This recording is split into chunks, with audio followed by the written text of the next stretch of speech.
یہ وہ لوگ ہیں جنہوں نے ہدایت چھوڑ کر گمراہی خریدی، تو نہ تو ان کی تجارت ہی نے کچھ نفع دیا اور نہ یہ ہدایت یاب ہی ہوئے۔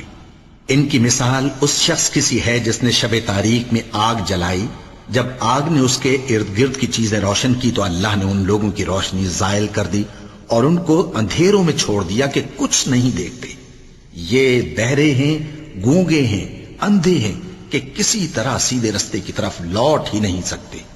یا ان کی مثال میں کسی ہے کہ آسمان سے برس رہا ہو اور اس میں اندھیرے پر اندھیرا چھا رہا ہو اور بادل گرج رہا ہو اور بجلی کوند رہی ہو، تو یہ کڑک سے ڈر کر موت کے خوف سے کانوں میں انگلیاں دے لے، اور اللہ کافروں کو ہر طرف سے گھیرے ہوئے ہے۔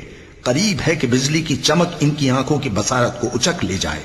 جب بجلی چمکتی اور ان پر روشنی ڈالتی ہے تو اس میں چل پڑتے ہیں، اور جب اندھیرا ہو جاتا ہے تو کھڑے کے کھڑے رہ جاتی ہیں۔